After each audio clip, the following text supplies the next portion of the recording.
You are listening to a Fonts Media Network production.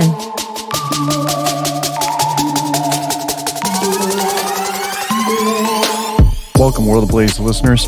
Today, I have retired Army Intelligence Colonel Dr. Jonathan S. Lockwood, PhD.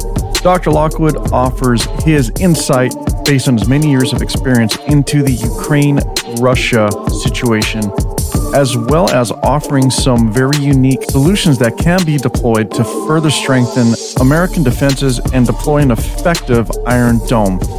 Dr. Lockwood and I had an insightful conversation that I believe you will find very informative.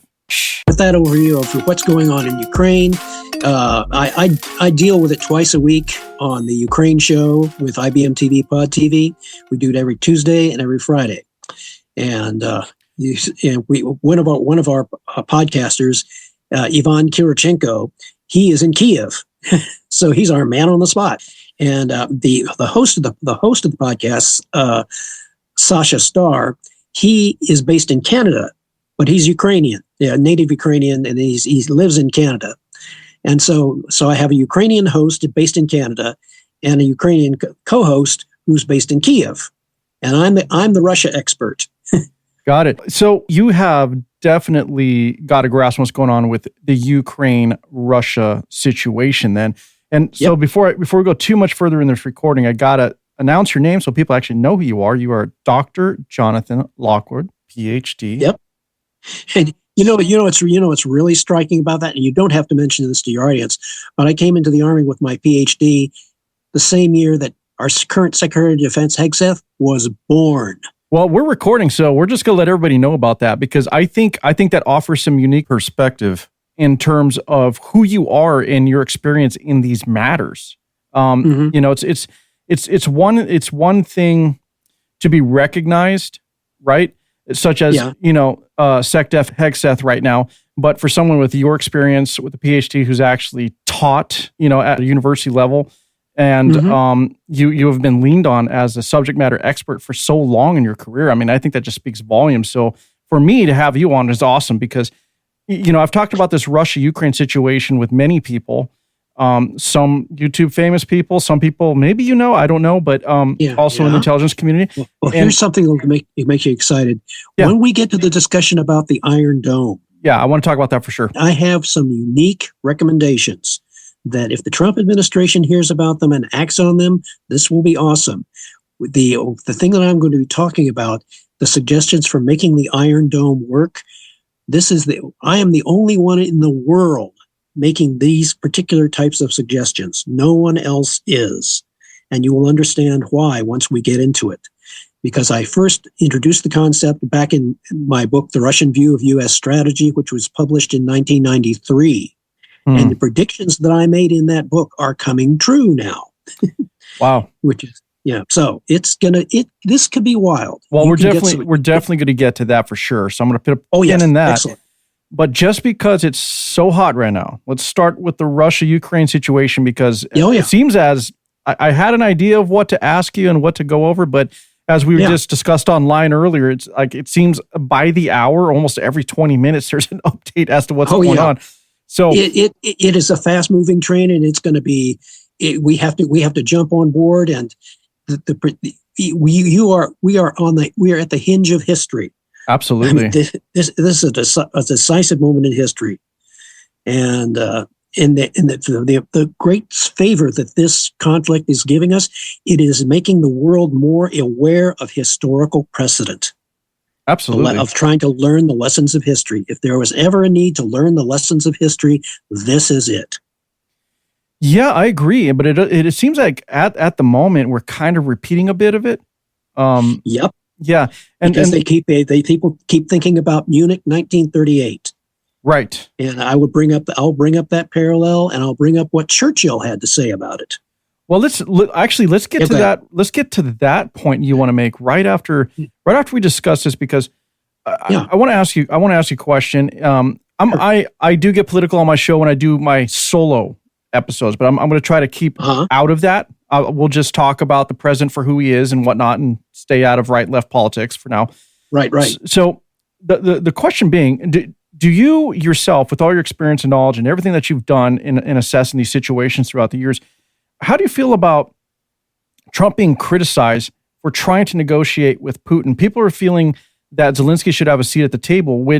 I don't think he's necessarily not going to be invited, but we also have to acknowledge that during the Biden administration, even a little bit towards the end of Obama's, mostly during the Biden administration, they kind of isolated Putin from any types of negotiations. Only talked to him through the ambassadorship in 2022, and then there was nothing really more from that since then.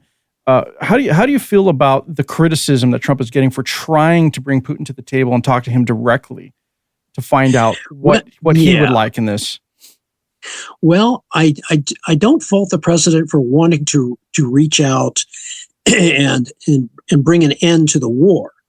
The problem is you can't focus on bringing an end to the war just for the sake of bringing an end to the war, because you have to be able to guarantee the peace that follows. And the problem is you cannot have peace at any price, because if you focus on that, you can fall into the trap that Neville Chamberlain fell into in 1938, where he basically, in order to gain peace for our time, as he put it, he engaged in what is appeasement. You gave him what he wanted and hoped that he would honor and not start a war as a result.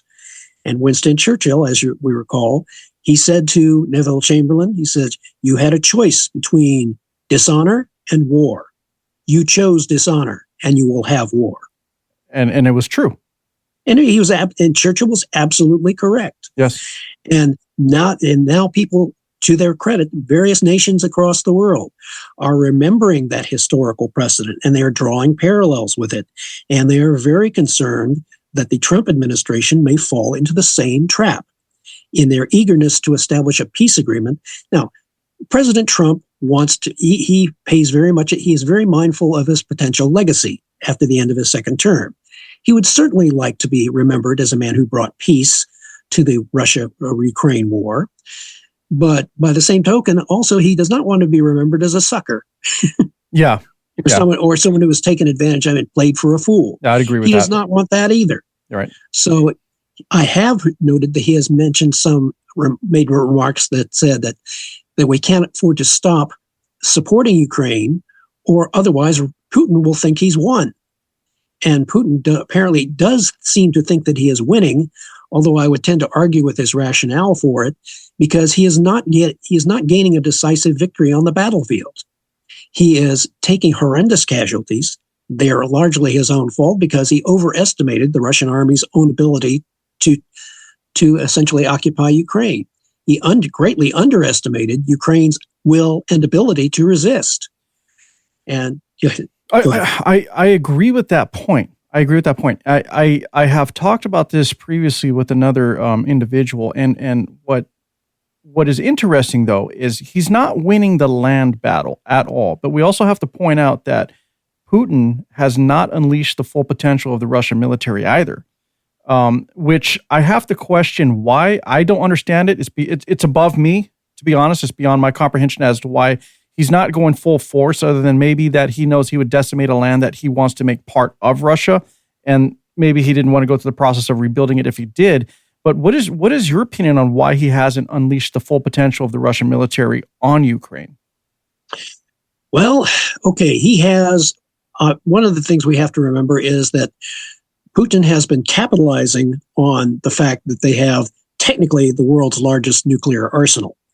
And the importance of the nuclear arsenal to Russia itself cannot be overstated, because based on my research in my book, The Russian View of U.S. Strategy, as well as the previous book, The Soviet View of U.S. Strategic Doctrine, and my observations of Russian behavior in the post-Cold War period, former Russian President Boris Yeltsin stated in a speech to the Russian Duma in 1994, he stated, "The only reason Russia is considered a great power is because its armed forces have nuclear weapons." Now, that statement tells you more than he practically gave the game away there with that statement. Because during the Cold War, as well as in the post-Cold War period, the Russians viewed their nuclear arsenal as not only as a symbol of their great power status, but as their principal means of leverage over the West. The implication of their view of U.S. strategic doctrine, they saw it as a forced response to the growth of Soviet nuclear power. The implication, the more the Russians built their nuclear arsenal, the more the United States would be forced to accommodate itself to the growth of Soviet power. So this provided no really definable upper limit. When it gave them a self-sustaining motivation for building Soviet nuclear power. So that is interesting. And in the post-Cold War period, they have used that as their principal means of leverage, of trying to intimidate the West, relying on the Western fear of nuclear escalation in order to give them cover to pursue their military and political objectives. So this becomes a fascinating dynamic. It's playing out. But this also reveals a potential weakness, a means that the West has not yet fully taken advantage of, but the implications of it are clear in the success of the ballistic missile defense efforts in Ukraine, where Ukraine has experienced a great deal of success with the Patriot system, and it had a high rate of intercept. And other ballistic missile defense systems, at least not laser systems, but ballistic missile defense systems have been highly successful. This has great potential if it is properly complemented with other types of developments for example, bring in to fully create the Iron Dome over the United States. But it has to be done in a different way than Israel is doing it. So do you think that maybe their power is just a perceived power because of their nuclear armament? That is correct. Okay. They call their forces. It's interesting. The Russian word that they use, they don't have an exact word for deterrence in the sense that we have it. They translate our word for deterrence. They translate it as ustrashenia, which means intimidation. So they call their forces the nuclear intimidation forces. Okay. And this is not very caught on very well in the West. What about the Orishnik missile technology, the hypersonic missile technology? Was that just a show, kind of like, hey, look what else we have in our arsenal? Because it seemed like it was a one-time use, and it's been argued that the only reason that they haven't used more of them is because they can't afford to. And maybe there was a financial constraint here as to also why they're not, doing a full court press, as they say, against Ukraine. What do you think of that assessment or that opinion? Well, it's probably a very sound assessment, because one of the historic weaknesses of the Russian military, which very clearly shown in World War II and carrying through to the present still, is their logistics capability, their ability to supply and sustain war. I will point out that in World War II, the Russian logistical system was basically horse-drawn wagons. If it had not been for the fact that the United States during World War II was supplying Russia with Ford trucks, that gave the Russian army a motorized logistical capability, which eventually enabled them to drive the Nazis out of Russia, out of the Soviet Union. Without that, they would have had a very hard time driving. The Germans would have been able to last a lot longer on the Eastern Front had it not been for the logistical capability provided by the United States. Now, that carries over into the current situation. The Russian logistical capability has been very suspect. There's a lot of corruption in the Russian logistical system. Yeah. They steal from their own system. Yeah, hence the black market. Exactly. Right. You've nailed it. So here's what happens. Because of that weakness in their logistical capability, the Ukrainians are fully aware of it. And so they capitalize on it. They are striking deep at the Russian logistical system, at their infrastructure. And it has shown up in a continuing decrease in the power of the Russian offensive. They don't really they're becoming less and less capable of sustaining offensive actions against the Ukrainian military. They are not much better off in their offensive than they claim to be. And of course, they're using disinformation and other types of reports to confuse the issue and basically try to convince the world, yes, we are winning this war, when in fact they are not. Their Russian Black Sea Fleet has been, severely damaged. They really don't have a naval presence in the Black Sea. NATO could, with certain coordination, take advantage of this by getting Turkey's permission to allow NATO's fleet to get into the Black Sea and establish naval superiority for Ukraine on behalf of NATO, helping them to shut off the Russian ability to use the Black Sea completely.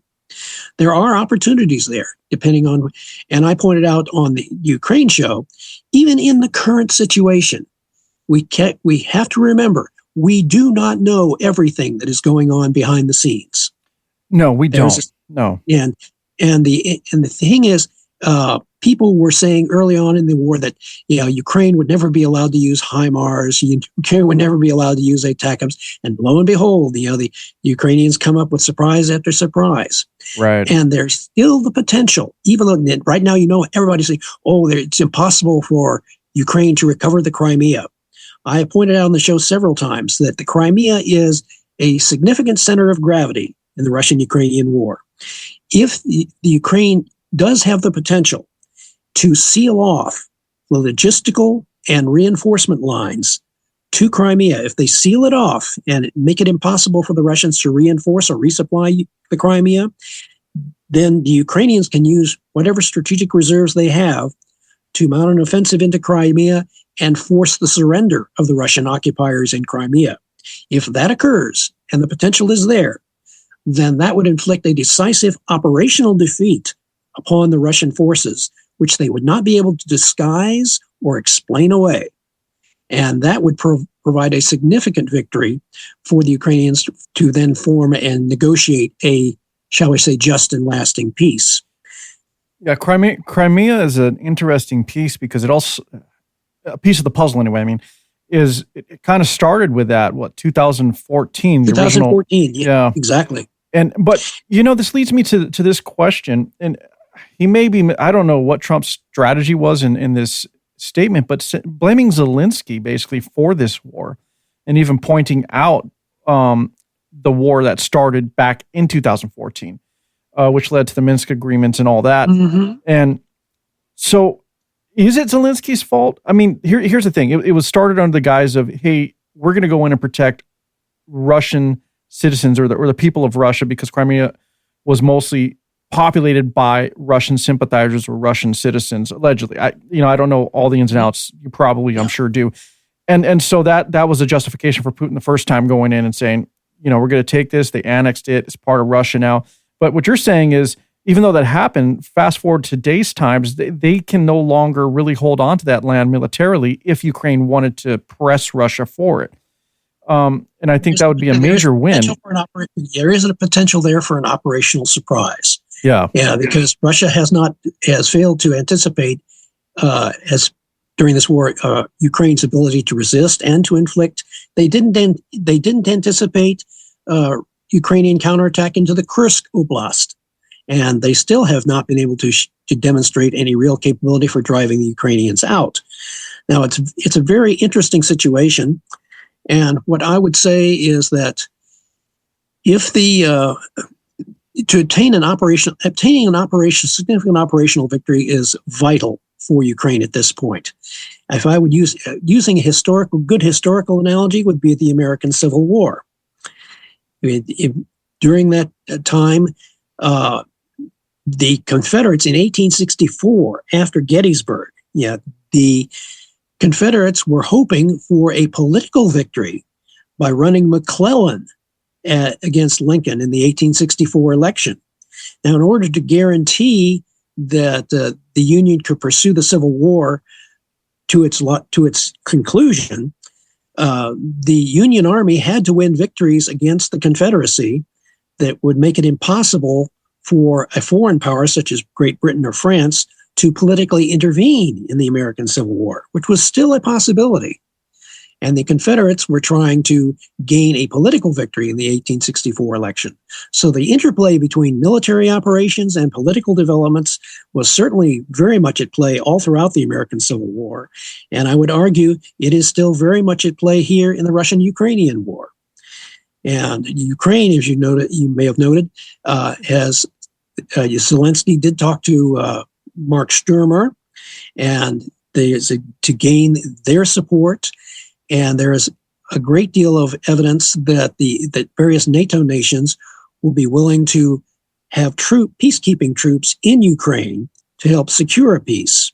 Now, that is not the optimal solution, but it is if President Trump, I would argue at this point, whoever are the people that are on the Trump team who are supposed to be the Russian national security advisors, whoever is advising Trump on Russia, in my opinion, is not doing his or her job at all well. They do not apparently understand.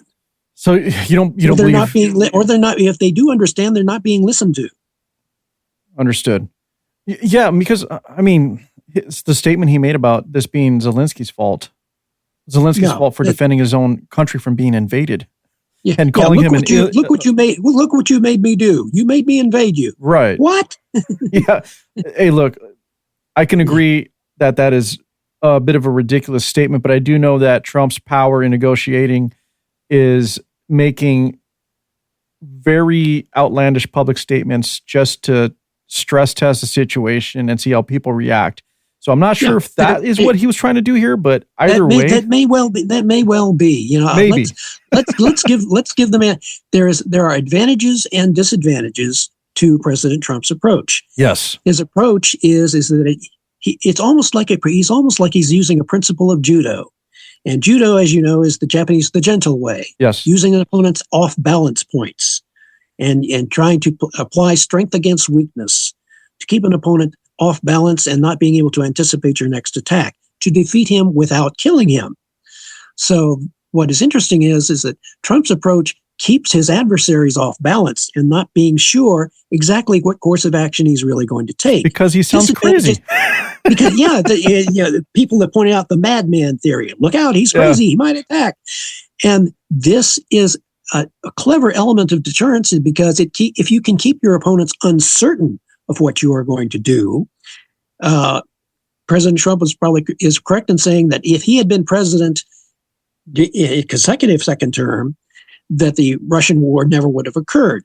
That he's probably quite correct in that, because Putin would never have dared attack, because he feared he feared Trump's unpredictability. So that, but besides that, he is now relying on his unpredictability to keep not only his adversaries off balance, but it also unfortunately keeps his allies off balance. Yes. And you're right there. Yeah. It's very high. And his NATO allies and his other allies are trying to accommodate and predict and sort of go with the flow and try to figure out, okay, how do we work around this? So the question here, Jonathan, I have, is how else should have the U.S. gone about in supporting Zelensky or trying to get involved in ending this war through a negotiation? Because it seemed I'm just saying Biden administration because it was a previous administration, not right. For calling one good, one bad. But the previous administration did seem to not be interested in talking to Putin whatsoever. Even though he invaded in 22, there were warning signs leading up to that, where they could have definitely gone to Putin or gone to Russia and tried to squash this from even happening, I think. And we also have to acknowledge that this is just my opinion based on what I see. I'm not claiming I'm right in this, but from my perspective, I haven't seen the EU do much to get in the way or get ahead of this either. And so, like comments made by J.D. Vance in Munich, where he was basically saying, hey, look, you guys put yourselves here and you need to step up and protect yourselves and watch your own backyard, basically. What is your opinion on that? Like, how should the U.S. have handled that, and how should the EU have handled that, since it really is like their backyard, like right there? And here's the thing, if Russia encroaches and gains control, they're right on Poland's border, and now we do have a potential NATO situation. So, what are your thoughts on that? Yeah. The EU and NATO both have their respective spheres of influence. The EU is primarily economic, and NATO is primarily for military. And ensuring proper coordination between the two, because there is no overarching command over both the EU and NATO that can make them act in a fully coordinated fashion. So, Clausewitz has said, war is an extension of politics by other means. So EU has certain instruments at its disposal. They could participate in imposing sanctions if necessary on Russia, but that's in the peacetime realm. Right. And now you have, and NATO, only if one of its members is attacked can they invoke Article 5. Since Ukraine is not a member of NATO, at least not yet, and because there's the essence of the NATO charter precludes them being brought into NATO while they are being invaded. There's that complication. So Ukraine has been trying to work around that with a series of bilateral security agreements and negotiations, which they've been able to do fairly successfully up to this point. So now you have the problem for the EU is they have to get back to a state of relative peace so that their economic sanctions, they have more ability to interact with Ukraine and other allies in order to make the economic levers of power work more effectively. NATO, for its part, because the United States is signaling that they are not willing to be the principal load bearer of the military effort, now the burden is increasingly becoming on NATO members to step up and devote a larger share of their budgets to of their GDP to military spending and aid, as well as coordinate their response to the Russian invasion. And this is a very complicated problem, one that none of the NATO nations foresaw. None of them foresaw this situation. Well, it's complicated. Yeah, it's complicated. But when it comes to NATO, we can talk about percentage of GDP, but we also got to talk about dollars, like how much is funded. And the U.S. funds over 70% of NATO on their own. Right. We have, if it was a board of directors, we have the majority. I'm not saying it's right for us to act that way, but what I'm trying to get is, I guess I understand why Trump is saying what he's saying. You're like, hey, he says you got to chip in more, so that it's more sustainable. Because at the same time, remember that President Trump and his team, they are trying to tackle the enormous national debt. Oh, absolutely. 36 trillion. And it's out of control. Right now, it is out of control. And it's in order for DOGE to achieve its objectives to get this thing under control. Remember, here's a key figure. The interest on the national debt is about, something like, what is it, $858 billion a year and increasing. It's like an out of control credit card. So in order to pay down that national credit card, if you will, that's why they were using that target of reductions of $2 trillion a year, around that. Yes. If you paid it down, if the DOGE team succeeds in identifying and the U.S. and the Congress managed to reduce the national debt for next year by, say, if they were to do it by $2 trillion, okay, great. Then that means they have exceeded that amount of interest, and therefore the next year would have a lower interest on the national debt. It would not be $858 billion. It would be significantly lower. That kicks the whole process into reverse. If you can generate large enough spending cuts that are essentially $1 trillion a year or $1 trillion a year or greater for the next several years, you start to kick the process into reverse, and you also give the tax cuts and economic growth a chance to generate more revenue. So by doing large spending cuts, not just breaking even at $858 billion, you give this whole thing a chance. So economic strength and sustainability is directly tied to the United States' ability to support its allies in a military sense for the long term. So it's all intricately related. None of these things that Trump is doing can be considered in a vacuum. You cannot consider them as problems unrelated to other things that he is doing. I agree with that. I agree with that. And the other thing, outside of NATO, people don't understand that the U.S., and I've done plenty of shows on these numbers, but the U.S. literally funds and assists 200 countries every single year. Not a small amount that we pay out every single year. I want to circle back a bit though, because you explained the EU's part, like what they could have done to help avoid this war or get ahead of it through the economic side of things, and also what NATO could have done by putting pressures, not being directly militarily involved, but trying to put pressures on this situation to keep it, tame. But when we talk about Europe, the powers of Europe, for example, the powerful nations, what could they have done differently in your mind? Because like France, when this was going on, let's fast forward to 2022, not back through the 2014, but France could have more, like they didn't come to the table to try and negotiate with Putin. When they did, Putin put Macron at the end of a 100-foot table and just kind of like, yeah, who is this guy? Whatever. And the only country that has gone to try that, from my memory anyway, is really been Turkey. Has been very involved through this time period previous to Trump's administration in trying to actually bring Putin to the table and negotiate and try to find out what can be done in concessions between Putin and Zelensky. I'm not sure. Like, okay, what I'm trying to ask is, why hasn't Europe been more involved in trying to get a handle on this situation? It seems like they didn't really jump until America said, fine, we're sending ATACMS over to Ukraine. We're going to increase our funding and send billions a year since this has gone on. It seems like they were just kind of waiting until we got involved for them to realize, oh, wait, it's time to step up, because Germany didn't want to do anything. They didn't want to do anything for a while. France didn't want to do anything. It seemed like nobody did anything to help Ukraine until America stepped in. So was Europe right in waiting, or should they have really gotten ahead of this from the outset? Well, the European allies made the mistake of thinking that the United States was going to carry the bulk of the burden indefinitely, and that there was no need. The sense of urgency was not impressed on our NATO allies to really step up and says, "Oh, well, we don't need to step up. Yeah, America's going to step up to the plate and carry the burden." And so there was no sense of urgency.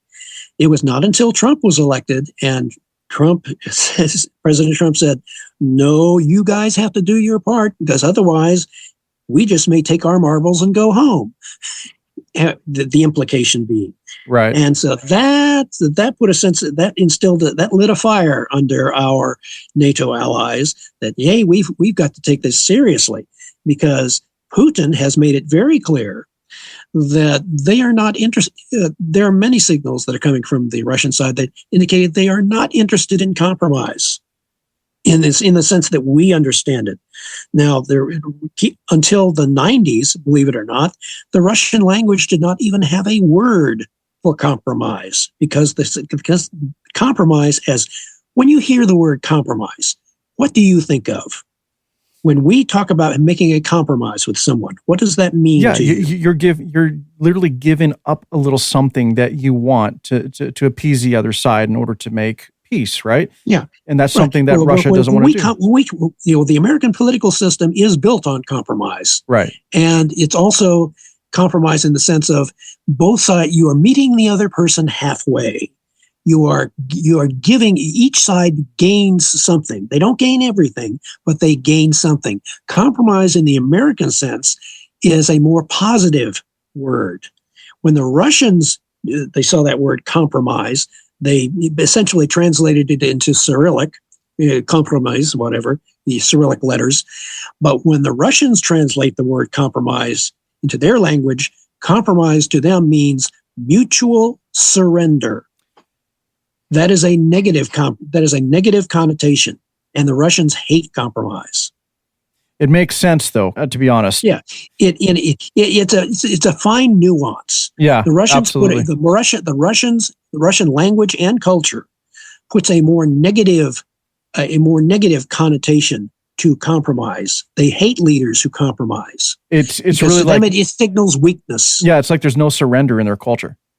Correct. There's no surrender. It's like we're not going to admit defeat. We're not going to surrender. Yeah.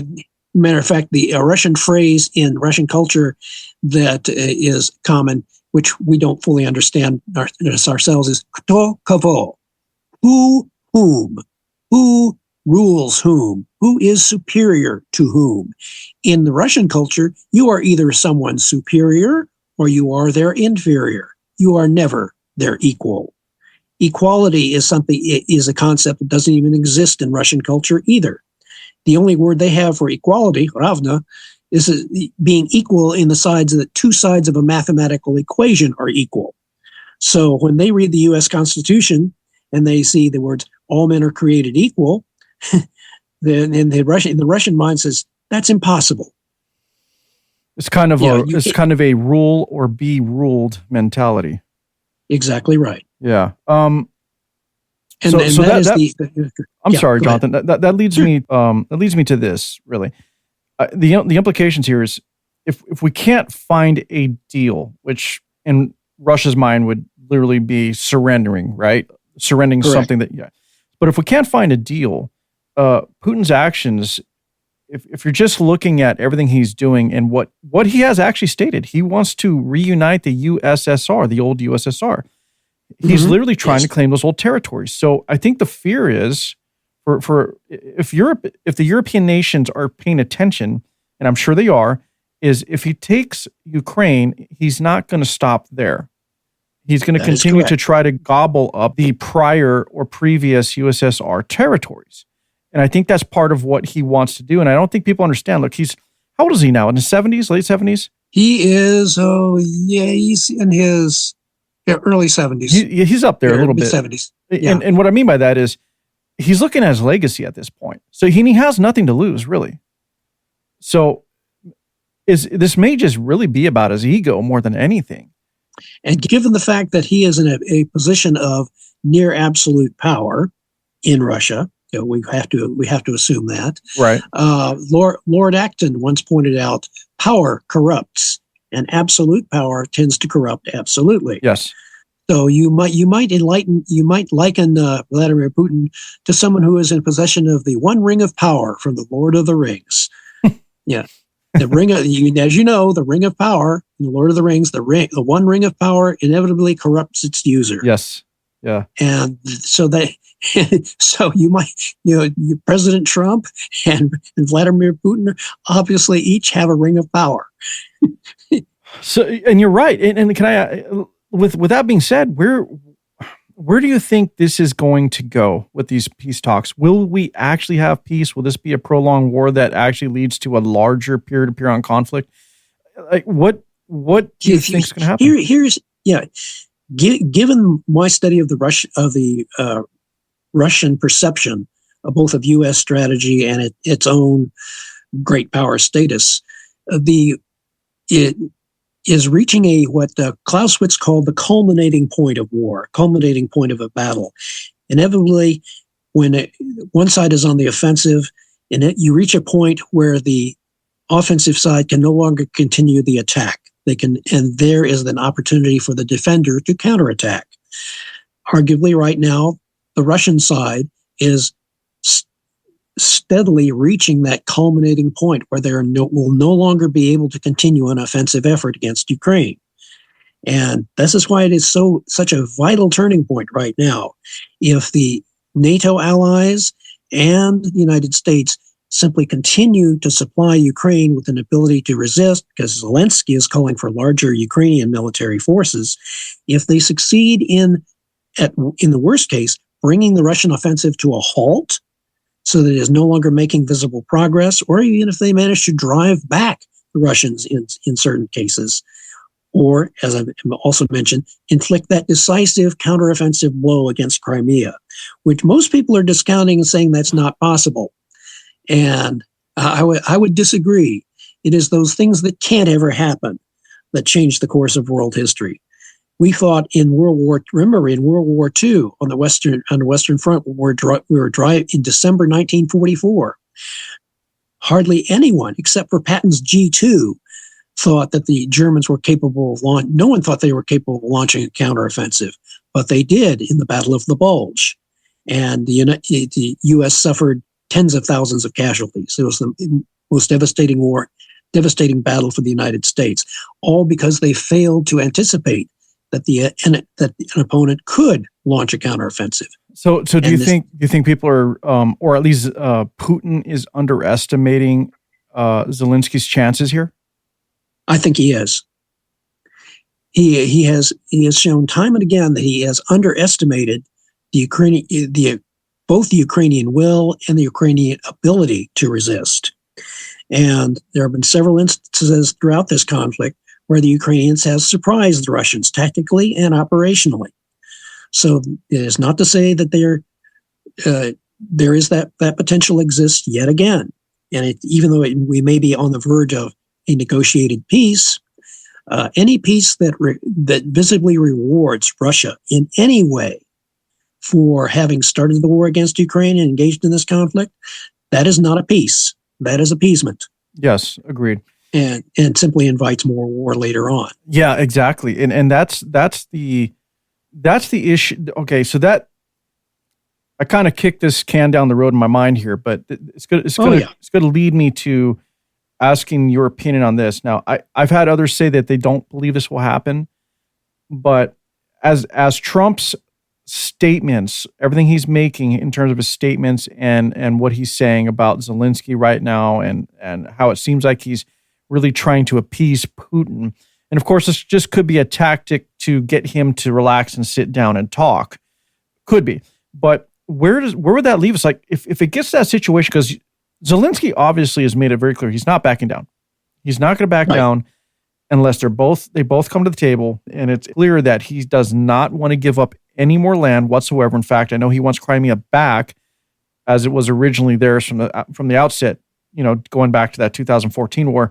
But where does that leave us? Where does it leave America because it has been said that we may have to put boots on the ground, for example. But on whose side? Like, where would we be in this situation in your mind?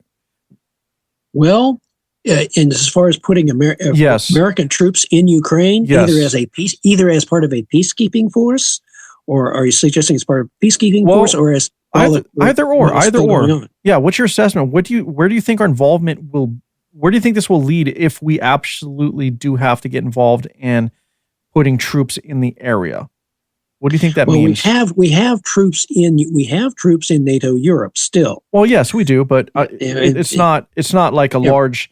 Like it, correct. I'll let you explain. I'm sorry. Go ahead. Yeah, no, it's not a significant enough contingent to affect if we wanted to force a confrontation between the United States and Russia. Yeah, then we would put American troops in Ukraine, and that would be a situation reminiscent of, believe it or not, the January 1997 Army After Next Winter War Game. That was the first strategic level war game in which I was a participant on the red team representing Russia. And it was designed to simulate, it was designed to test out the revolution in military affairs force structure as a proof of concept. And the scenario was set in 2020 with a hypothetical war or conflict. And the problem was the United States the blue player, we were willing to commit forces. We had advisors in Ukraine in the war game. And the red team, we saw that as an intolerable provocation. So in order to do that, we were analyzing the situation and said, if we are going to invade Ukraine and we do not take out blue's intelligence and communication satellites prior to the beginning of the war, we're going to lose. So the red team in that war game launched a preemptive strike in space to destroy, using its satellites that it had, its counter space weapons, to destroy blue's communications and intelligence satellites. In the war game, it paralyzed blue. And the war game controllers told the red team, well, absent intervention by the war game controllers, red just won the war. And so that was a devastating conclusion. We learned from that war game that if you have counter space satellites and, say, for example, interceptor satellites with laser weapons in space, and you have that, you have an unstable hair trigger situation in Earth orbital space, almost like a Mexican standoff in Earth orbit. So from that standpoint, if you're looking at the United States intervening in Ukraine or putting troops there, that would provide an almost intolerable provocation for Russia. So right now, it would. Yeah.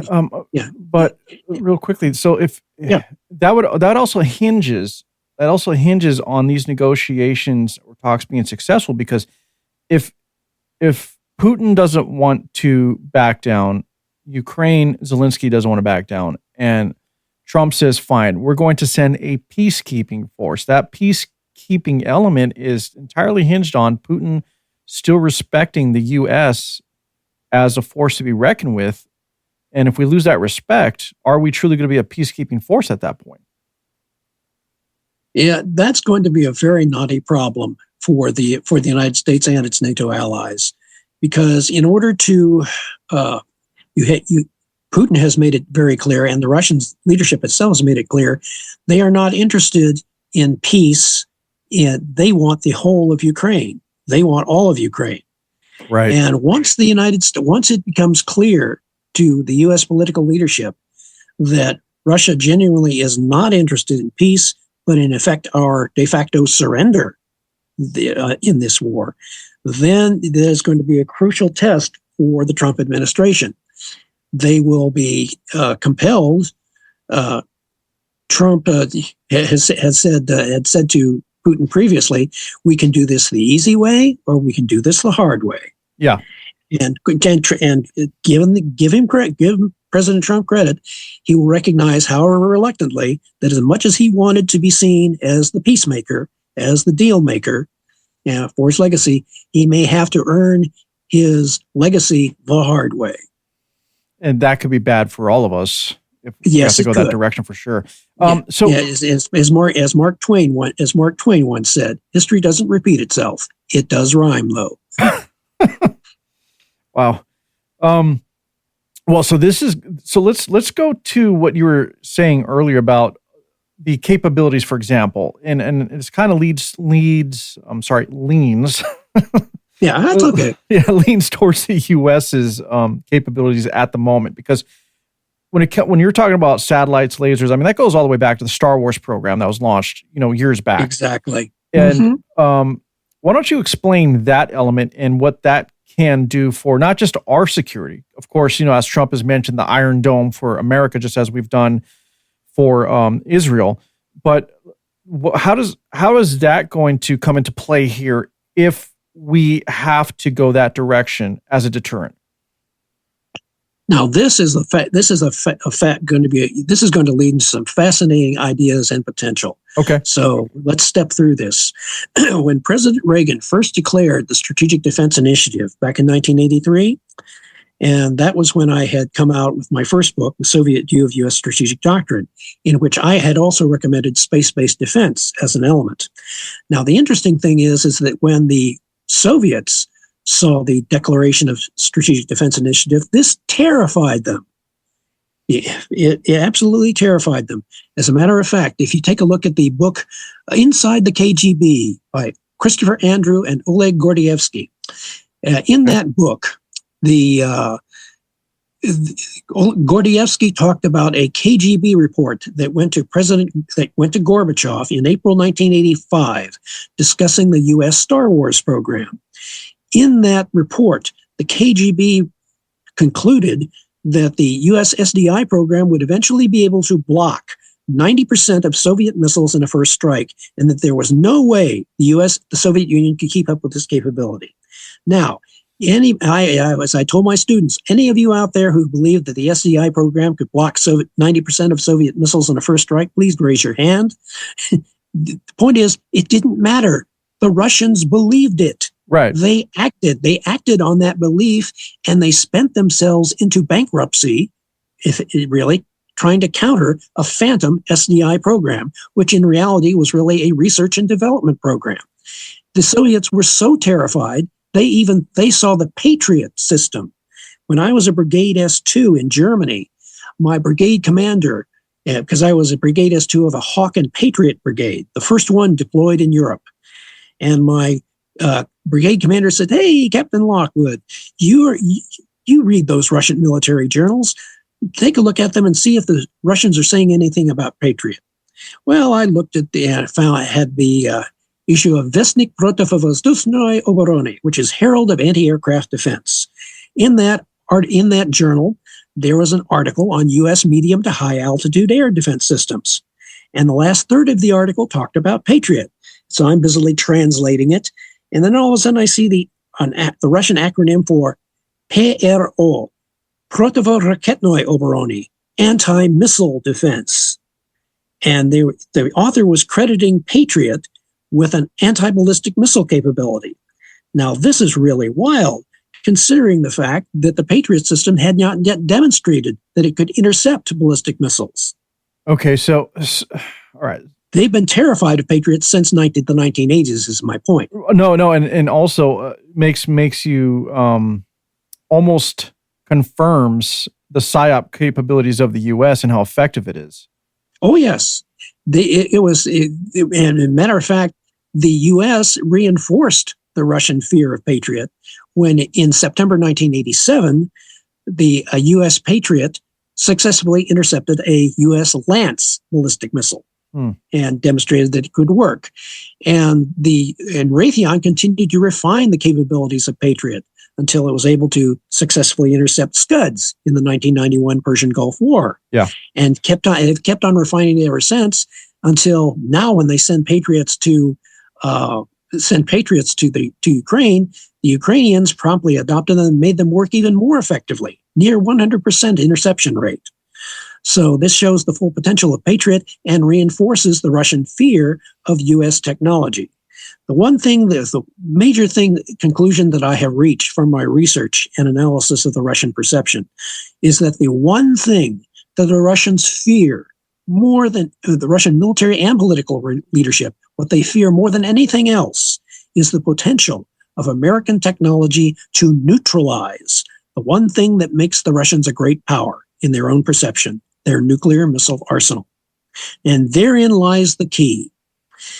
What President Trump and his administration, by declaring the intent to produce an Iron Dome defense over the United States, they are essentially repudiating the previous Biden administration's strategy, which was essentially to be prepared to fight a nuclear war with 3 nuclear-armed adversaries.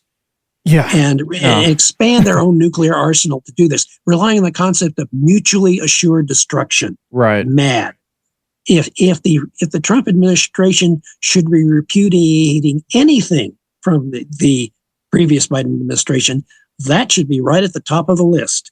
And apparently they are implicitly doing this by declaring an intent to create a so-called Iron Dome over America. This presents an interesting problem. Remember the lesson from the Army After Next Winter War game.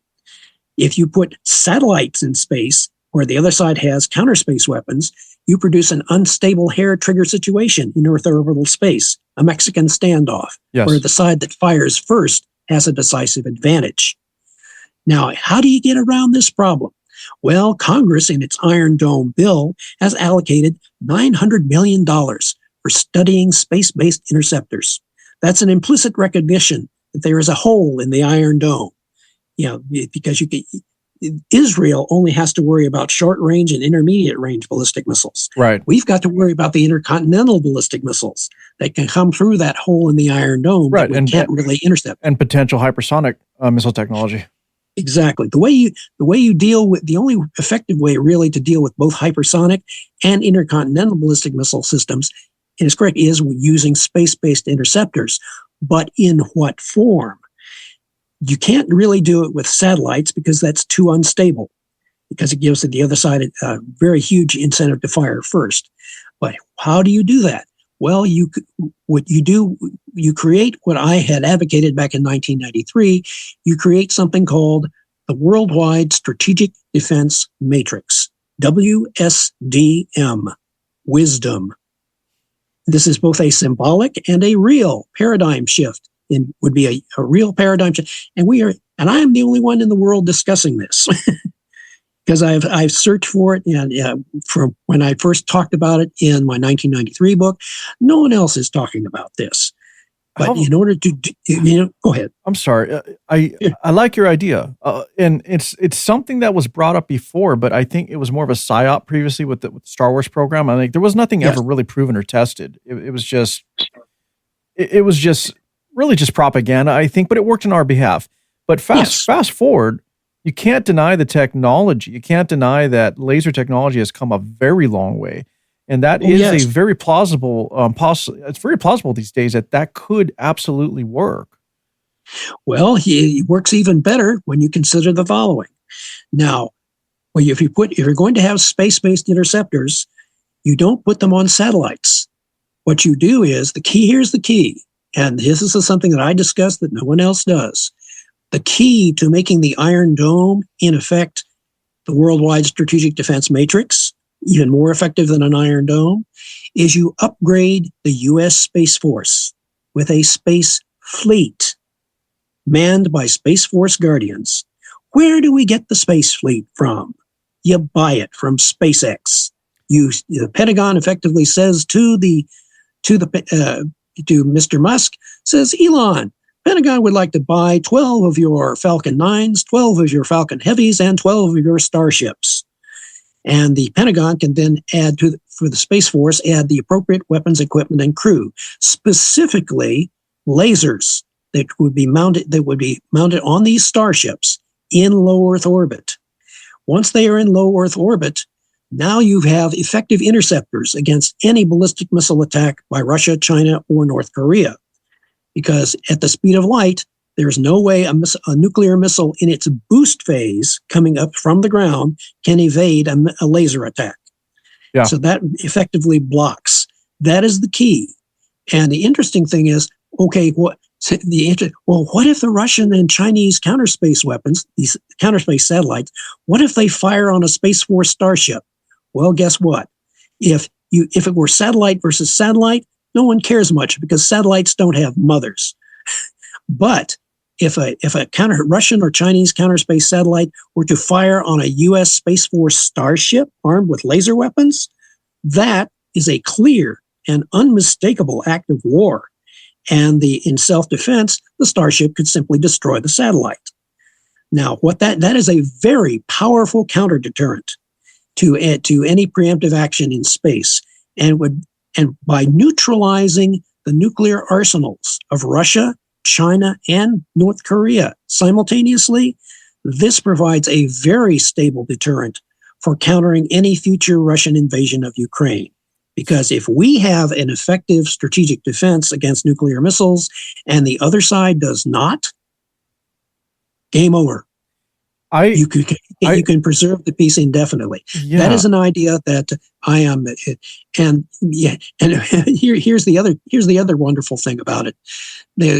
People might say, well, what if Russia, China, and let's say Russia and China, what if they start developing strategic defenses against ballistic missile attack? And I would say to them, knock yourselves out. Go ahead and build it. Because they will be forced to build defense. They'll either be forced to build defenses to keep themselves from being vulnerable to U.S. and NATO nuclear missiles, or they're all going to have to start channeling Mr. Rogers and learning how to be good neighbors. Right. I think the only nation that would be able to keep up with this currently in the race for laser technologies would be China, and I could see China definitely doing that. But I have to ask the question. I like the theory and the idea of this because it makes a lot of sense. And it makes me think to the Helios, right? Laser weapon that has been used on naval ships lately. Now, they've tested it. It does work. The only problem they have is it doesn't recharge, or the power source at the moment doesn't charge quick enough for repeated use, for example, or at least rapid fire use. And it does have a limited range currently. It's like, let me see. I think I looked this up. Okay. Yeah. I think it's 300 kilowatt laser. So how would we be able to develop that? Or do you think we're close to developing something that could be put on a ship, for example, that would be effective and be a rapid fire use weapon? Well, here's the other lovely thing about putting such a laser weapon in Earth orbit. If you are firing from space, the laser is not obstructed by the atmosphere. True. Because it's firing down. It's much more effective. Lasers are much more effective in space than what they would be if they're firing from the ground, because they won't be dispersed by the Earth's atmosphere. And if you have several starships equally spaced apart in low Earth orbit, what it does is it creates a ring of interlocking shields around your adversaries. so that you will have continuous coverage of their ballistic missile launches, and it prevents overhauling of the system. So and how do you fund such a system? Well, here's another beautiful thing about it. If you are going to focus on defense, on neutralizing the other side's nuclear arsenals peacefully, you don't spend another dime on nuclear weapons. You do not build additional nuclear weapons. You do not try to build improved nuclear systems.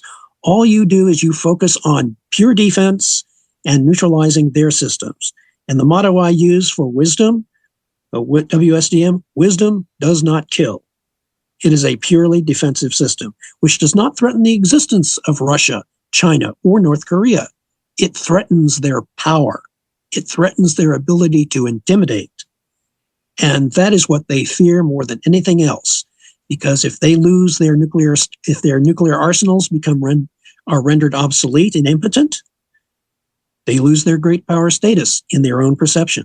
If the U.S., if our Defense Department was to take this idea serious, I think from the outset we would have the advantage, because as you brought up Elon Musk, we currently have the richest individuals in the world in America that have already proven that they can privatize spacecrafts and space travel. And because they're not beholden to government oversight necessarily and funding, they've been able to really push the boundaries and show how effective they can be when they're not restricted. And so if we had, for example, him and Bezos together behind this, and the U.S. was able to tap them both, it would be very interesting. Oh yeah, as a matter of fact, you and I you're on the same track here, because let's say, for example, that Hegseth, the Pentagon, issues this contract. Now he has a couple of options here. He could issue the contract as a sole source contract. In other words, say there's only one company that can really do this, and that's SpaceX. Or he could make it a competitive contract in which SpaceX could become the prime contractor, and then Elon Musk could trap his billionaire buddies who have space capabilities as subcontractors and expand the power and ability to produce the Space Force fleet.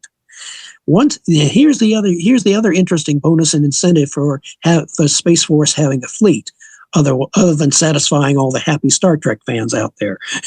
Right. So, we have Starfleet Command in the 21st century. How about that?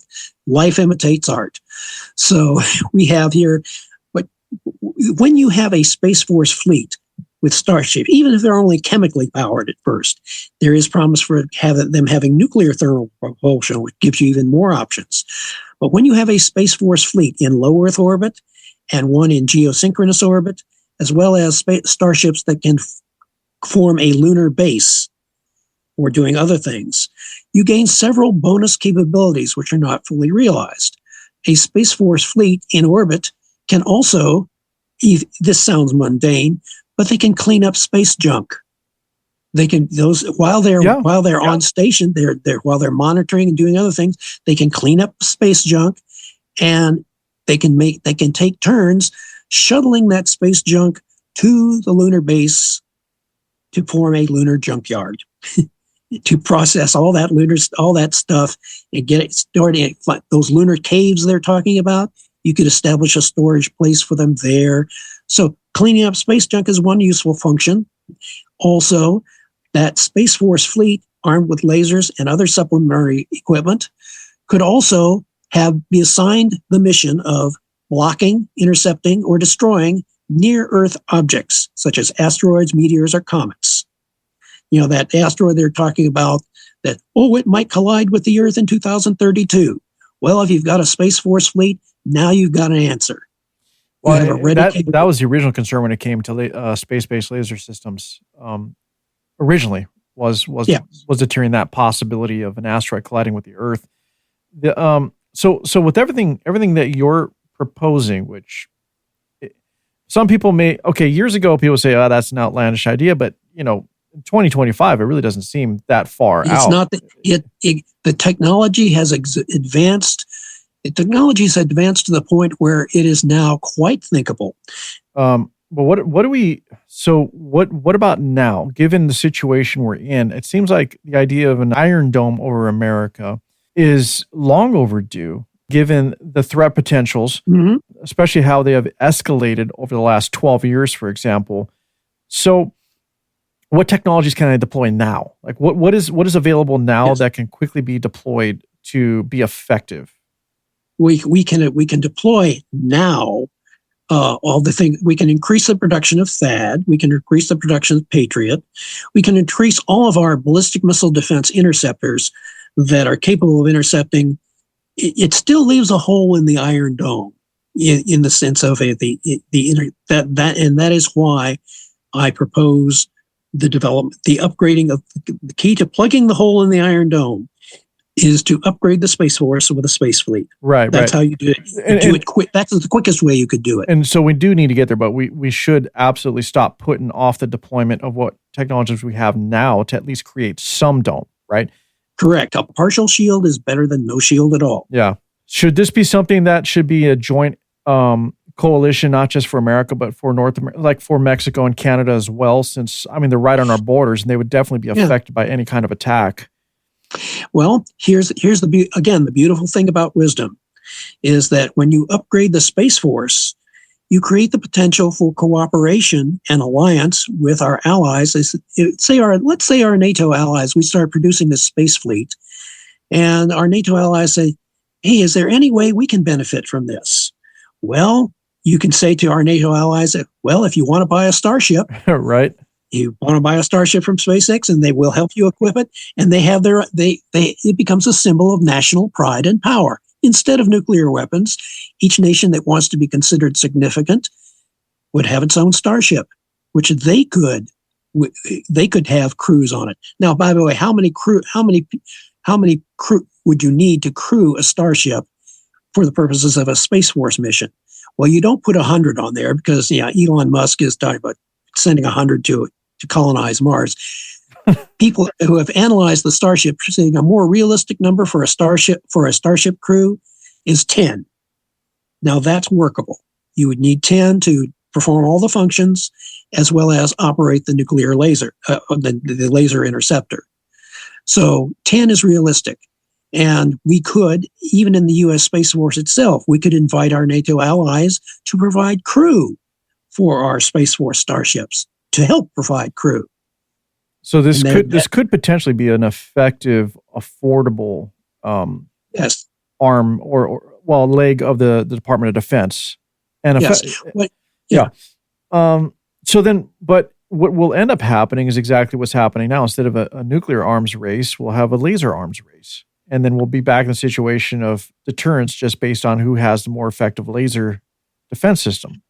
Well, here's the interesting difference about that. In an offensive arms race, in which there's theoretically no limit, there is no finish line. No. In a defensive arms race, where both sides are developing defenses against nuclear attack, there is a finish line. When both sides have fully operational defensive shields, essentially you're like two gladiators with full-length body armor. It's a stalemate. Fine. That's more acceptable than mutually assured destruction. No, absolutely. Much more acceptable. Yeah, and technology is advancing. We're dealing with drones. We've never seen it to the level we have before, to where now it's not just about singular drones going out and shooting missiles from afar. They can be used as a kind of a swarm attack now, where they're launching multiple. It almost looks like something out of Terminator. I was just going to say that. Yeah, exactly. A robot army going against a flesh and blood army. Yeah, that's a nightmare. That's a nightmare for the Russians. There's no Ukrainians for that. Where are the Ukrainians we can kill? They aren't there. They're using robots. They're back there with their little joysticks, sending the drones to attack you. Well, so we definitely need to do something in terms of an Iron Dome. I think you're right on with developing space-based capabilities for defense and deterrence. Yeah.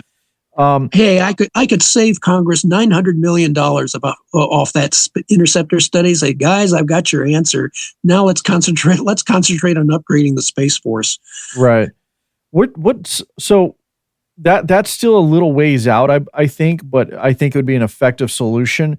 Let's circle back to where we're gonna we've been doing this for a little bit, so I want to kind of bring it back to this Ukraine Russia situation, because Yes, the Iron Dome proposal would work not just for America, but also work as an amazing deterrent in this Russia-Ukraine war as well, because you can target those systems wherever need be, especially the way you're describing it, like how you would deploy it. It would be very agile in that respect. It could turn into an offensive weapon if we wanted it to, but yes. And as a matter of fact, if we had an effective shield, the beautiful thing about introducing a ballistic missile defense system, especially one like Wisdom, is that it introduces a great deal of uncertainty into the mind of a potential attacker. If the Russians were to contemplate attacking the Wisdom system, they would not know how many of their missiles would actually get through the system. They do not know which ones will get through. However, they do know that if their attack failed to destroy the integrity of the Wisdom system and left our nuclear forces largely able to counterattack, they would be faced with a massive nuclear counterattack from NATO and the US. And once you do that, defense introduces more uncertainty. And even if they started building defenses themselves, that means they have to divert resources from attacking to defense. And that is also beneficial. So even with how delicate the situation is now, and for example, if we did have to have a peacekeeping force, do you think that maybe that if Putin felt that he was being respected from the outset, that a lot of this would have been able to come to a peace deal a long time ago? Well, here's why I think that is problematic.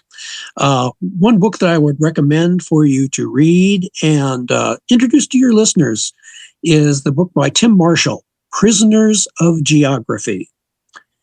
And he calls it 10 Simple Maths Which Explain World Politics and Geopolitics.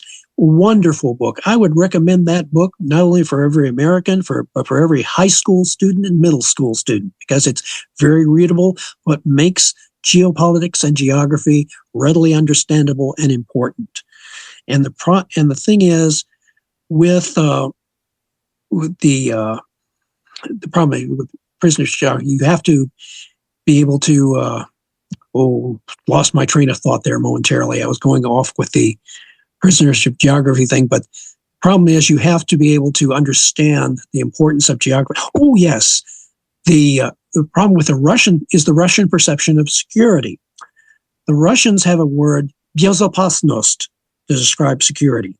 Bezopasnost means without danger. Their concept of security is more absolute than our concept of security. What they are talking about when they talk about bezopasnost, without danger, they are talking about the absence of threat. And so in order for them to feel secure, their neighbors must be made to feel insecure or subordinate. It's an extension of the Russian cultural attitude of "to superior, inferior, not equality." Right. I see the point there, and you kind of touched on that earlier, but this is just my take, and it's been very well documented during Putin's time of existence as a leader or the leader of Russia, and he seems like just literally an alpha male type who just needs to be acknowledged, needs to be respected, and I think he felt slighted. Now, I'm not advocating for him being correct in invading Ukraine in any way. I'm just saying that he did seem like he felt slighted by being ignored and isolated and everything, because he was obviously he's a world power. No matter how much we want to diminish, or most people do want to diminish Russia as a world power, they are. And when all of this was going on, the powers that be, the biggest currently in the world, which is still the United States of America, wanted to isolate him and just pigeonhole him from from acknowledgement or even trying to have any kind of talks whatsoever in how to alleviate this. No matter how wrong Russia was, I still feel that the Biden administration's tactics didn't help in the situation. And here we are now. And now we have Trump making outlandish statements to try to get people to the table. And everything just seems very unstable right now. And I'm not really able to see that we're going to actually come to an agreement because, as you said earlier, Russia will not surrender. They don't. It's not in their vocabulary. They don't see that. They don't see compromise. And Zelensky is adamant on not compromising either. And so I'm not sure there's an answer. I'm not asking for an answer, by the way. We're being theoretical at this point. I'll give you one. Here's the essential problem again, which the Trump administration has to address, is the fact that during the Cold War, the United States and its NATO allies had a grand strategy which governed the actions and allowed the United States and its allies to consistently deal with the Soviet Union during the entire period of the Cold War. That was the grand strategy of containment, which was originally George Kennan elucidated that strategy in the 1947 issue of Foreign Affairs. Essentially, containment was a strategic defensive designed to not try to roll back the Soviet Union, but to prevent it from achieving through subversion or conquest, just a defensive strategy to contain them, not go to war against them, but essentially to rely on the internal contradictions that Kennan argued were consistent within the Soviet system, until that essentially contain them long enough and the Soviet Union will buckle under the stresses of its own internal contradictions. History proved Kennan right, because starting in 1985, the Soviet Union was starting to show the problems of its political instability and the failure of its economic system. So eventually the Soviet Union collapsed of its own dead weight by 1989, and the republics and the Warsaw Pact dissolved. And here NATO is confronted with essentially a power vacuum. And the Eastern European nations wanted to join NATO. So NATO gladly accepted. And while Putin is seeing this as a great disaster, well, it was a disaster of the Soviet Union's own making. And so he really does not have a leg to stand on claiming that it's going to contribute to world peace and political stability for Russia to rebuild its own empire. They have shown that their ambitions are essentially unlimited. And that is just simply going to bring on more warfare. How do you stop that? You have to, as disagreeable it may sound to some people, you have to neutralize the thing that makes them think they're a great power. You have to make them channel Mr. Rogers, make them learn the hard way how to be good neighbors. And it may take a while, but it's better than going to all-out war. Okay. I can absolutely swallow that for sure, because it seems like it may be the only effective measure against such a powerful military. I mean, it is a big military, regardless of. Yeah, it is. Yeah, and we don't want to have a world conflict. I don't believe it's in anyone's interest. No, not at all. May I ask though, what World War I into World War II should have taught us that? Yeah, what led us from getting away from this containment strategy though? Because it seems remember when the Soviet Union collapsed, there was no opponent to contain anymore. No, understood. I get that, but we obviously got away from that strategy because Putin has been very effective for so many years, and yes, and we may have gotten away from it. Europe may have gotten away from it. We forgot a crucial lesson of history. Henry Kissinger, in the preface to my book, The Russian U.S. Strategy, I pointed out what Henry Kissinger was predicting at the end of the Cold War. Even though Russia seems to be prostrate right now, he says Russia will eventually begin to reassert itself. Henry Kissinger correctly predicted this, that Russia would inevitably begin to reassert itself once it is economically recovered, and it will become an assertive power once again. So the interesting thing is what we failed in doing is we failed to develop a grand strategy for the post-Cold War period. We failed to say, okay, how do we deal with a resurgent Russia, a competitive China? Do we develop a new neo-containment strategy? Or what I proposed in my book, The Russian View, is that the U.S. should become the world's geopolitical balancer. Mackinder once had this in his theory of whoever dominates the world island dominates the world. Well, Great Britain acted as a geopolitical balancer with respect to the continent of Europe during the 18th and 19th centuries. Yeah. They balanced the old British Empire. Yeah. Yep. The old British Empire acted as a geopolitical balancer. So now the United States, in an analogous situation, should act as the world's geopolitical balancer in the 21st century and use its power not to control necessarily or project its power all over the world, but to be able to use it judiciously to frustrate or negate any potential aggressive empire builder from attempting to dominate the world island. You're basically trying to force a stalemate, an indefinite stalemate. Yeah, I agree with your statements there. Let me throw this at you though, but sure. One of the greatest ways to control a nation is economically, really, because it's exactly how we've been keeping North Korea in check all this time. Okay, and so when it came to Russia, though, we never fully went down that pathway. You know, they supply Europe with so much energy. Now, what happened with this Ukraine conflict? Finally, they got wise and said, "Hey, you know what? We're gonna have to turn off the finances here. We're gonna have to turn off this faucet, and we're no longer gonna get energy from you, and we're gonna get it elsewhere." But here we are. All of a sudden, European nations are backtracking on that strategy and saying, "You know what? We need to re-engage Russia for energy again." So it's like we're not even, not even from history of old. We can't even learn from history within a few months. You know, it's kind of ridiculous that we can't stick to the plan.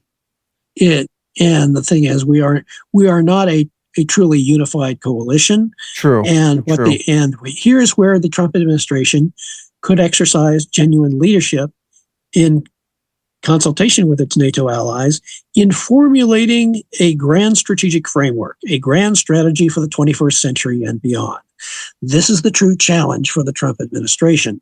And the instrument of wisdom, the creation of wisdom, which I've described, would be one very important instrument in carrying out that sort of grand strategy. The idea is the United States as both the combination of the arsenal of democracy, the arsenal of freedom, an example for the rest of the world, but also the potential to generate large amounts of economic wealth.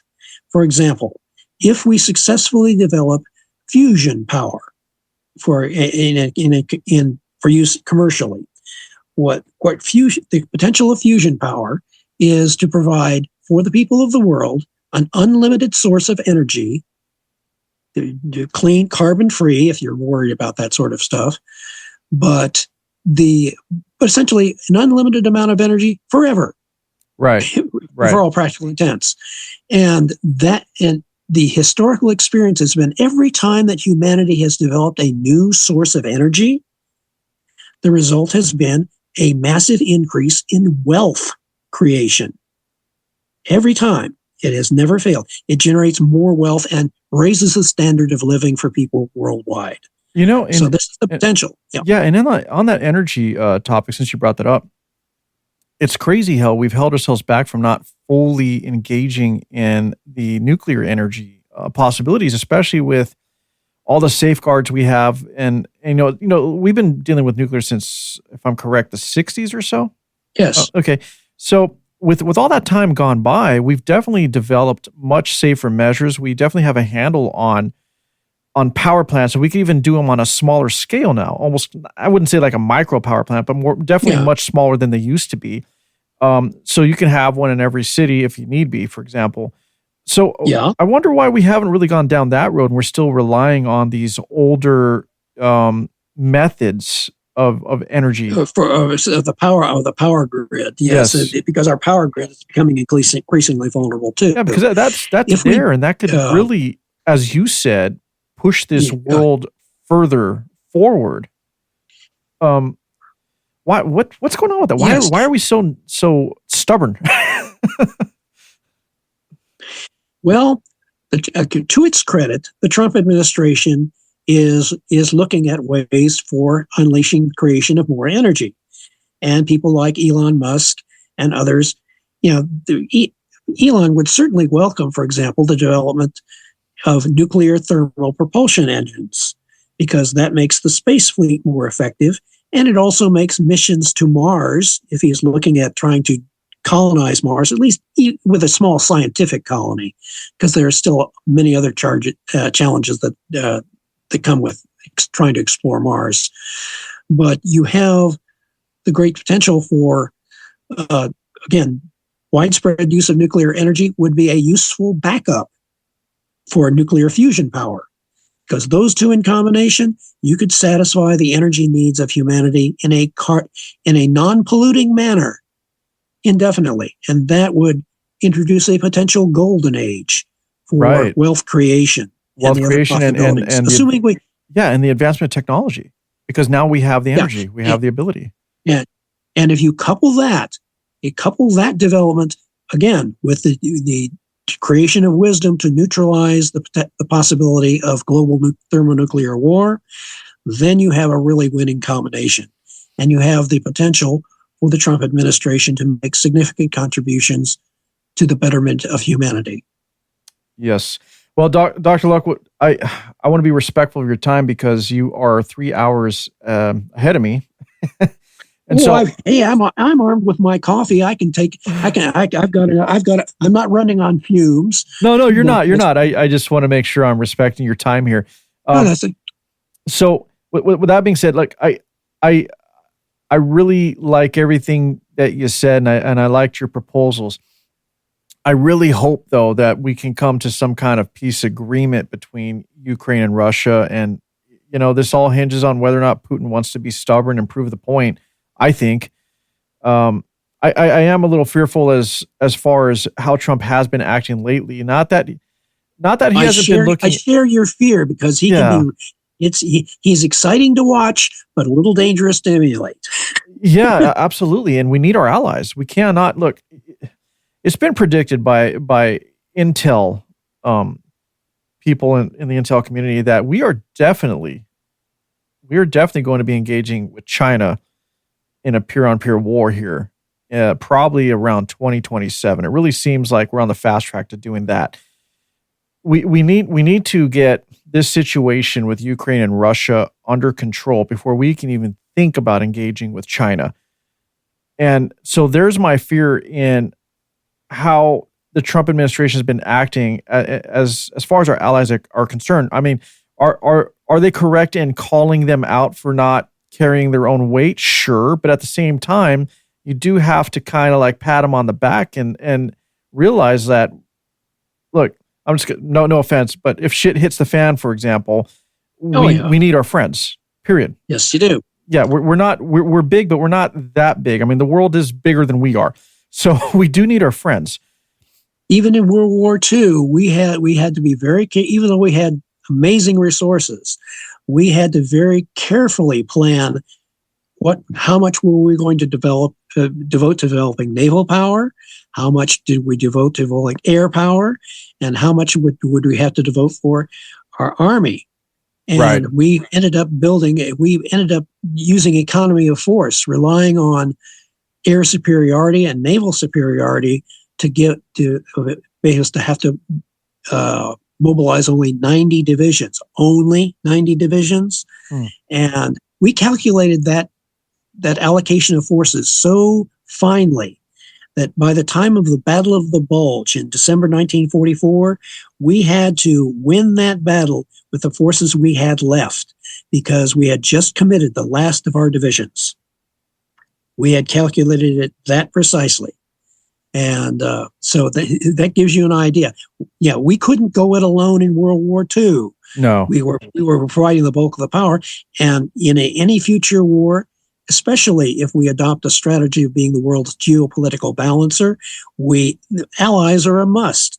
We have to reinforce what allies we have, not attempt to go it alone or God forbid, become isolationist. Because Exactly. eventually the war would come to us. That's not a strategy of success at all, being an isolationist. Now, since I did bring up China, though, they are an ally of Russia. And what I found interesting through this entire conflict is China has not been too vocal in their stance on this. They've sent some aid to Russia, but it's mostly in like microchips and other things like that so they can continue to develop technologies in the war. But they haven't even sent any troops to help, which was interesting because North Korea stepped up and did so.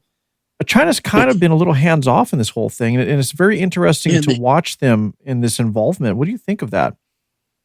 I think they are recognizing tacitly that their Russian ally isn't exactly as dominating as they thought they were going to be.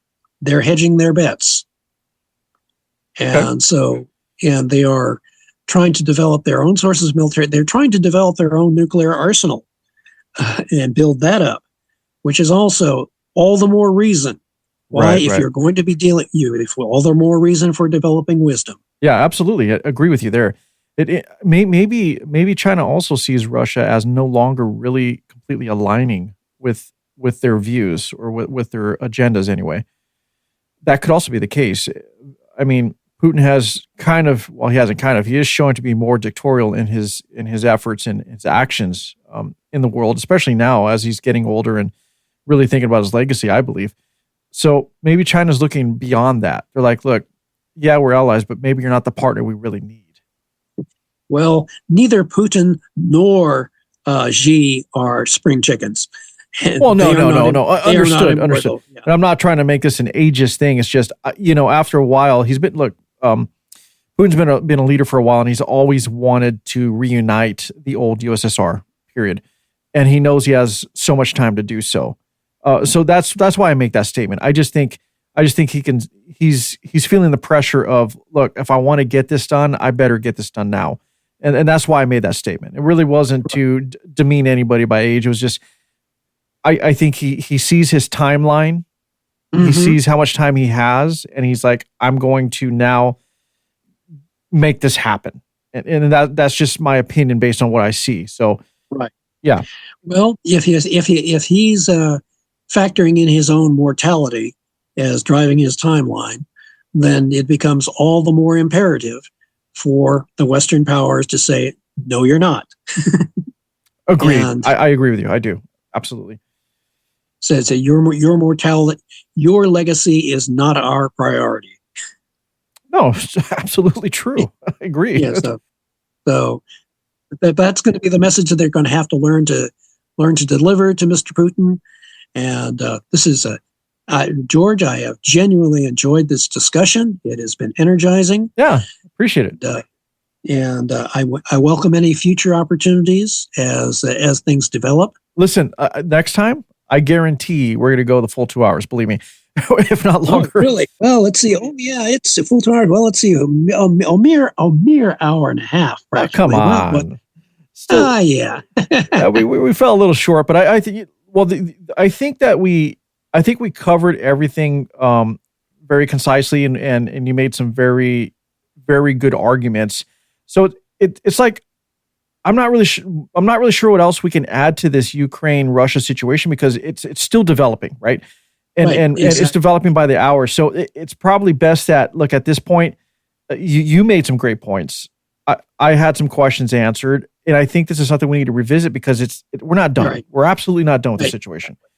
So I'll give my closing statement as far as the Ukraine-Russia conflict is that you have two nations with politically irreconcilable goals. The restoration of the Russian Empire versus the sovereignty of Ukraine. These are politically irreconcilable. They can be decided realistically only by war, in which one side or the other prevails. And any peace agreement which rewards Russia in any way for having invaded Ukraine is not a peace agreement. It is appeasement. and therefore will set the stage for another war, which neither NATO, the United States, or Ukraine wants. Can't argue with that statement. Why don't you, for the listeners I have, tell everybody how they can connect with you, where they can find information on you, etc. If you have any social media. Well, okay. Let's see. You can. They should check out IBM TV Pod TV, on which I appear on the Ukraine show, with I will. What I will do, George, is I will send you the email for my producer. Okay. And you can then send it to your listeners, and they can tune into the Ukraine show, which is every Tuesday and every Friday at 11 a.m. Eastern Standard Time. And it usually goes for at least a half hour, sometimes for as much as an hour. And they have the option to actually pop into the broadcast itself and ask questions.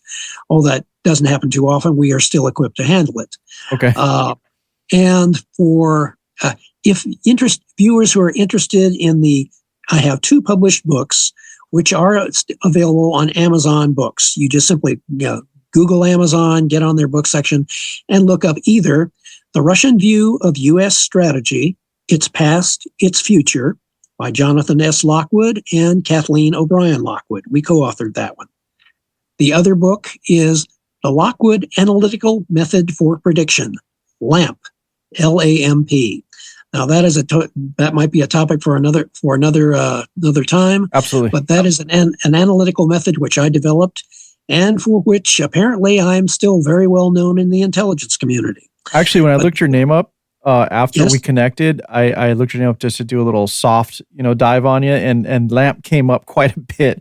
So we do have to discuss that on another episode for sure. Oh yeah, there's some interesting things, but that was published in 2013, and it is a structured method for making an intelligence prediction. Yeah, let's save that for another, because I am interested in talking about that one with you for sure. Okay. You know what I'm going to do though?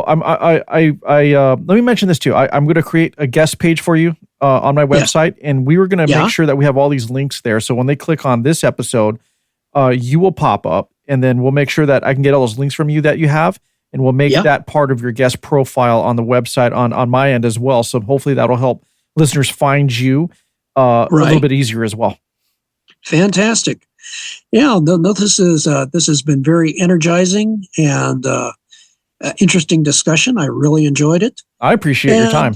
Yeah. Oh, very good. And so, I'm going to get back to hunkering down in this cold winter weather and just, just chilling out. Maybe getting a glass of bubbly or something. That's kind of where I'm going next. I'm a big champagne guy, so I'm about to pop a cork here. Dr. Lockwood, thank you very much. And I guarantee you and I will be staying in touch. So yes. Appreciate your time. Excellent. Awesome. Thank you.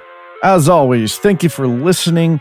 And don't forget to like, subscribe, and share the show with others. And for all things World Ablaze, including social media links and more information about this particular episode, visit www.worldablazePodcast.com.